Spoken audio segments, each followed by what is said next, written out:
হাসতেছে বলতেছে আমি আছি না, আমার খুশি করলে তলিয়ে যায়। তারপর আমি বলছি স্যার আমি তো আপনি তো আমার বাবার সঙ্গে তুললো, আপনি এই কথা কিভাবে বললেন? পরে আমি আমার আমাকে জানাইছি, জানানোর পর আমার বলতেছে তোর তো ভুল, তুই স্যারের কাছে কেমন এসো? আমার বিয়ে হচ্ছে 2023 সালে, 26-এ 2023 সালে মার্চ মাসে। তো আমরা রিলেশন করে বিয়ে করছি। করার পর আমার মাঝেই আমার শাশুর সাথে কথা বলছে, পরে ঝামেলা মিটমাট হয়ে গেছে। তো আমার উঠে এনেছি, নেওয়ার পর ছেলে যা যা দাবি করছে সবকিছু দেওয়া হয়েছে পর আমার স্বামী ঢাকা চাকরি করতে। তো সে আমার শাশুড়ি বলতেছে টাকা থাকা লাগবে না, দেশে চলে আসে। আসার পর সে চাকরি ছেড়ে দিয়ে চলে আসছে। আসার পর আমাকে বলতেছে দিলে টাকা দে। তো আমি বলছি যে তোমার তো দেওয়া হয়েছে, তো এখন আমরা টাকা, আমার বাবা নাই, তো এতগুলো টাকা তো দেওয়া সম্ভব না। বলতেছে তোমার যে জমি আছে জমি বিক্রি করে টাকা দে, না তোর সংসার টিকবে না। তো আমার শাশুড়িকে জানাইছি, সে একই কথা বলতে আছে যে আমার ছেলেকে তোমার সারা জীবন বসাই খাওয়াইবে, তো টাকা যদি না নিয়ে দাও তাহলে তোর সংসার তুমি টিকবে না। পরে আমি সবকিছু আমার মাকে জানাইছি। জানানোর পর সে কথা বলছে, কিন্তু কোনো কাজ হয়নি। দিনের পর দিন তারা আমাকে টর্চার করছে, আমার ননদ, আমার শাশুড়ি আর আমার স্বামী। মানে দিনের পর দিন এরকম টর্চার করার পর আমি বিরাট অফিসে গেছি আইন সহায়তার জন্য। যাওয়ার পর তারা একটা সালিশি করছে যৌতুকের জন্য। সে কাগজটা আমার কাছে এখন পর্যন্ত আছে। এরপর সেখান থেকে মিটমাট করে দিয়েছে, কিছুদিন ভালো ছিলাম। থাকার পর ওই ছেলে আবারও শুরু করে দিয়েছে যে টাকা দে, টাকা না দিলে তোর এখানে রাখা হইবে না, টাকা না দিলে তোর এখানে রাখা হইবে না। তো অনেক চেষ্টা করছে থাকার জন্য, কিন্তু কোনো পারেনি। সে এক পর্যায়ে আমাকে এইভাবে আহত করছে। করার পর আমি কোনো উপায় না পেয়ে থানায় গেছি। যাওয়ার পর থানা থেকে বলা হয়েছে যে তুমি নারী শিশু করে মামলা দাও। তারপর আমি সুবিচার পাওয়ার জন্য পটুখালী নারী শিশু করে মামলা দিয়েছি। দেওয়ার পর তদন্তের রিপোর্টটা আনছি ত্রিপুরা বালিকা মাধ্যমিক বিদ্যালয়ের আনার স্যারের কাছে, যেহেতু ওই স্কুল থেকে আমি এসএসসি পাস করছি, ওইখানে আমার শৈশব কাটছে। তো স্যারকে আমি চিনি, স্যারের কাছে বলছি যে স্যার আপনার কাছে আমি তদন্তের রিপোর্ট আনছি, তো এই ঘটনা সবকিছু তাকে আমি দেখাইছি। দেখানোর পর সে আমাকে বলতে আসছে যে এখানে তো তোমার টাকা লাগবে না, তুমি তোমার কিছু টাকা দিয়ে দেবে তারা, তো সেই টাকা নিয়ে তুমি চলে যাও, তুমি তো পড়াশোনা করো, তোমার ভবিষ্যতে একটা কাজ হইবে। পরে আমি বললাম স্যার আমি যেহেতু পড়াশোনা মেয়ে, আমি ডিভোর্সের মতো কালির ডাক আমার না লাগলেই তো ভালো।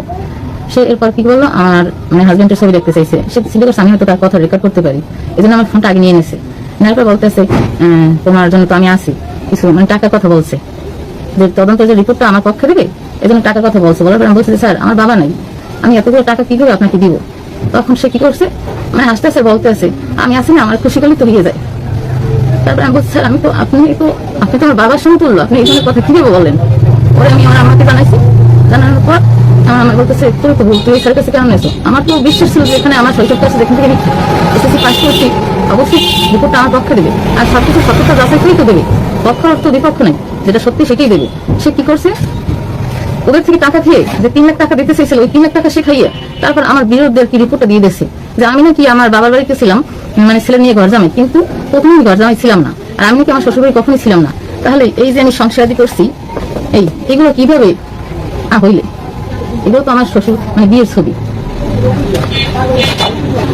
এই কর্মের পর যখন ওই রিপোর্টটা আমি পটুখালী করে নিয়েছি, নেওয়ার পর 10 স্যার দেখছে, দেখার পর বলছে তোমার বিরুদ্ধে রিপোর্টটা দিচ্ছে কেন? তখন বলছি স্যার তাকে শোকাজ করেন এই জায়গায়, আমি সামনাসামনি তার কথা বলি, আমার সাক্ষীরা কিভাবে সাক্ষী দিচ্ছে আর সে এখানে কি রিপোর্ট লিখছে। আমার আম্মা বলছে এবং আরো যারা সাক্ষী ছিল তারা বলছে যে ওই ছেলে যৌতুকের জন্য আমাকে টর্চার করে। এই পরবর্তীতে যখন এই রিপোর্টটা দিচ্ছে, ওই রিপোর্টটা দেখা দেখি আর কি স্যার আমার কেসটা খারিজ করে দিচ্ছে। সে তো বোঝা উচিত ছিল দরকার যে আমি একটা পড়াশোনা মেয়ে, যদি আমার কেসটা খারিজ করে দেয় তাহলে আমি কোন জায়গায় দাঁড়াই। যখন কেসটা খারিজ করে দিচ্ছে সেই একই দিন এই ছেলে আমাকে ডিভোর্স দিচ্ছে।